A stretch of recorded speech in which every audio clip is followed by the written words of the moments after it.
Oh, hello there.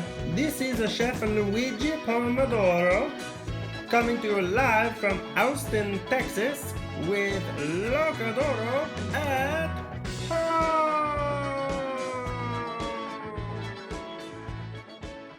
Hi, welcome back to Locadoro at Home. I'm Fiore Tedesco. Today's a big day for us. Our relationship has moved to the next level where we trust you now as cooks because it's been a couple of months of you guys doing a really good job, following directions, and we're ready to cook more together. So today we're going to warm a couple things together. We're going to do a couple plates and finishing at once, and we're gonna talk through this all together. For this week's meal, we are making a sausage de buffalo made from water buffalo lasagna with sauce arrabbiata, spicy tomato sauce, some braised mustard greens, some fresh ricotta, some mozzarella. Yummy. And so we made the lasagna. It's right here, and we're going to warm it up together. We are also going to make a squash eye. So you can look through it. This is sort of like a little ring light. We're going to be warming this up at the same time, and this is going to be finished. You'll see in a sec with this squash puree and this pepita dragée. It's sort of like a savory pumpkin seed candy with sesame seeds and spices like cardamom, cinnamon, one of my favorite things, and some beet greens to finish. First step is we're going to warm this stuff up in the oven. So I already went ahead and put this stuff, put the lasagna and the squash ring on our sheet pan.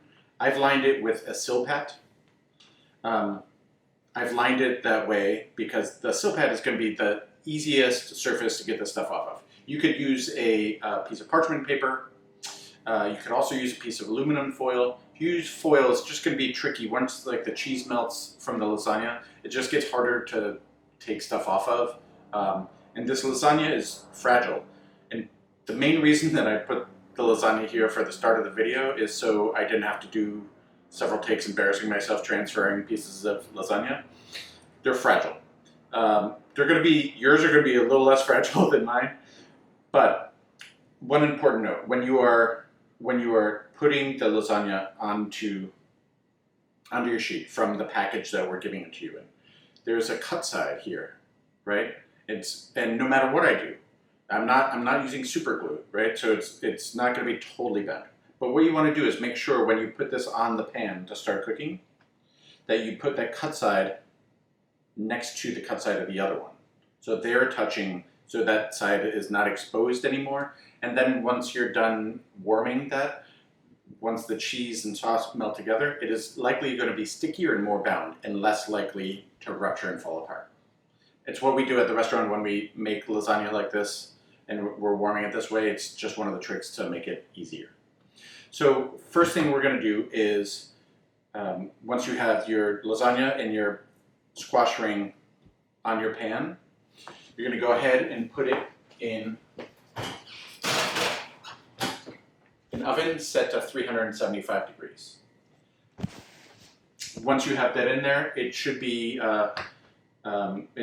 it's going to be like 7-8 minutes. I'm going to report back to you in a second. Okay, it's been 7 minutes plus, almost 8 minutes. I don't want to lie, but it's somewhere in there. It's like, so at 7 minutes, you can start to smell it. It's good, it's hot. And so we're going to pull it out of the oven. You don't have to hesitate the way I did. You can go right ahead and just pull it out. And we're going to leave it over here to rest for a minute. And you can see that all the cheese is melted. The squash ring is, you can see a little bubbling in there, but you can feel it's hot. It's not like it's singing to you that like, hey, I'm done. But it's done. And we're going to rest it for a couple minutes. And while we're resting it, we're going to warm up this squash puree. So we're going to go straight into a pot.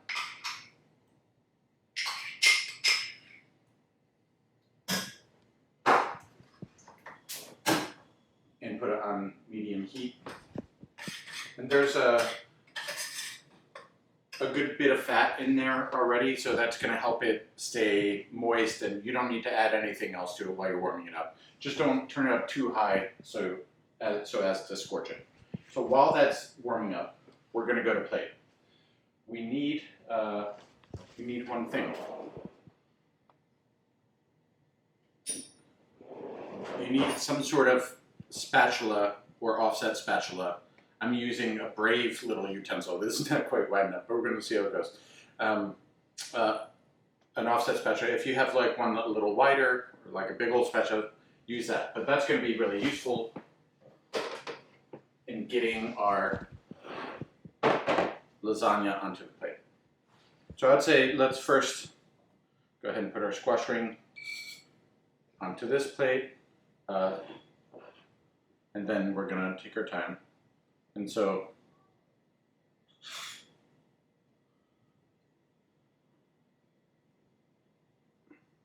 it's a little tricky. So you can learn from my folly here to use something a little wider. I'm gonna go full bore and use this big bad boy here.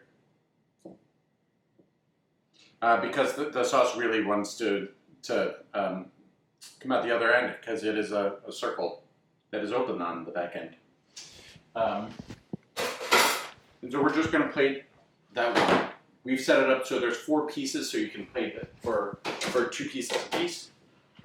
And good to note here that we are setting this up so that there will be 2 portions of this lasagna, 2 pieces each. And with the squash, this is set up to share. It's 1 piece, it's big, and with the puree that goes in the middle. Okay. So the puree has been warming up, and it gets nice and loose in the pan. You see it start to want to pull away from the edge a little bit, and then you know it's done. And now we're going to go right ahead and place that in the middle of the squash.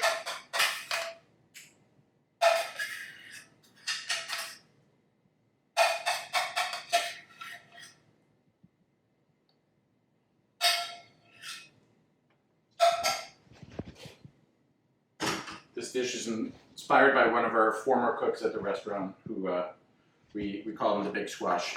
Lovely guy. We'll miss him. And so now we have our squash with our squash puree here and our lasagna. Looking like I could have done a better job plating, to be honest, but you're going to do better than I did right there. And so 2 things are going to happen. We're going to finish the squash first. We're going to take some of our dragée, and you can break this up into little pieces, or you can leave it in slightly big ones. It's nice to break it up into slightly smaller pieces than that, because you don't want to have like a whole bite of that just on it. I mean, it's great to eat like candy on its own. I love it. But in order to like cut the squash and eat it as a bite, you want to get a little bit of everything in each bite. We're putting some of that on, and then taking our beet greens and sort of just tucking it in here. That one's a little big, so I'm going to tear it. And give that a little tuck. A little more of that dragée. You can keep it all on the ring. You can plate it around it, let it drape. I like to let it drape.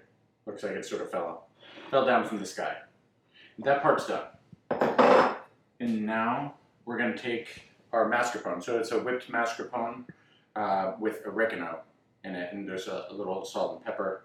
And you can spend some time making like a really nice quenelle out of it.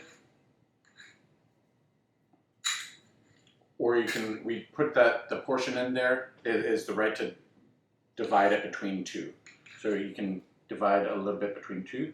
There is a not perfect quenelle. That's just like a nice little spoochie there. And we have some nice olive oil. I think both of these dishes would love a little bit of olive oil. We all have olive oil at the house. I like to just give it a little boop. And this one, a little boop there, so the greens get it, the candy gets it. And there we go. So our buffalo sausage and ricotta lasagna with whipped oregano mascarpone, boom, and our roasted squash rings with butternut squash puree, pepita dragée, beet greens. Thanks for coming back. Great to see you, and hope you enjoyed this week. Take care.